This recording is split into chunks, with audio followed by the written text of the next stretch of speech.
The colonial control activities in Africa had different impacts or created different impacts on the ground. The methods used by the French, the method used by the British, the method used by the Portuguese, the Germans, all created different impacts on the ground.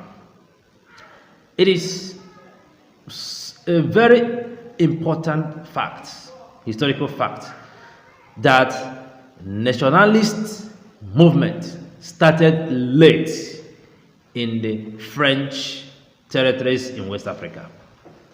There were some basic factors that really led to that.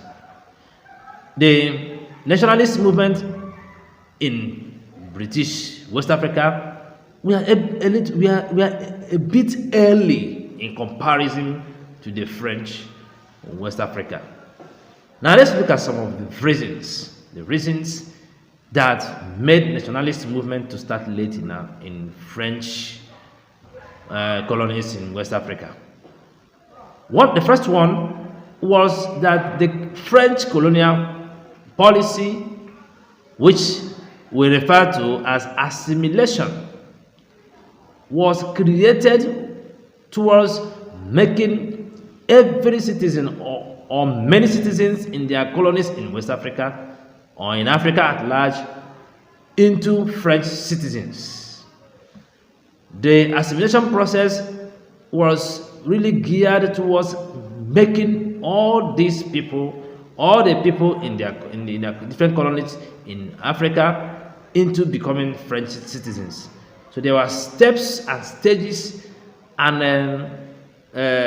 status that these Africans needed to ascertain before becoming French citizens. That is actually the assimilation process. And this method was made to be very attractive to Africans, that most of them, some of them that were elites, educated elites, to start working towards attaining French citizenship instead of working towards looking for independence. Well, this is in contrast with the British method, which was purely indirect rule. The French created an assimilation method, which had psychological impact in some of the persons that would have been fighting for, or that would have generated some level of cooperation towards fighting towards the independence of their nation or their country or their area. Well, the next point or the next area was the non-liberalization of the educational system in the French colonial area or the French territories. The French did not give room for liberalization of education. While in the early stage there was some level of liberalization, the missionaries were given the free hand to work towards education or to educate the Africans. But within some time, the French colonial office decided to take it over. The French colonial office decided to take over the education or the educational activities in their colonies. The basic intention was for them to create an educational system that will be run based on the French curriculum. They wanted to as well create standard educational system that will be equal to the one done in the French in France precisely. Well, these educational systems were created based on French culture and French civilization. Now, what this did was that it did not allow a good number of Africans to acquire this French-based education. Because of this, the number of Africans in these African territories or these French territories in Africa could not get the required education they desired. This really affected their the creation or the raising of educated Africans based on French culture and French civilization. The next one we have to look at for here was that the educational system, as we said, could also the educational system, as I said earlier, had a different impact. Now, the French colonial system created some level of employment. In fact, a good level of employment to the few educated elites. Some of these African educated elites, they were educated based on French colonial or French culture and civilization, were given employment by the French colonial controllers. This made most of them to even be part of the government, of the colonial government of the French. Now, because of the status as part of the colonial government of the French, they could not easily criticize the government because they believe or they knew that they were part of the government. So if the policies of the ground were not good, they were part of those implementing these policies. They could not easily start organizing themselves to criticize the government.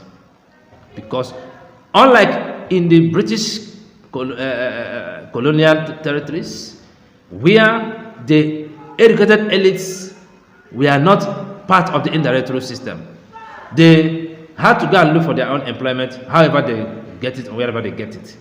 And this made them to easily get frustrated by the structure and started making moves to criticize the government of the British. In the French colonial area, it was different.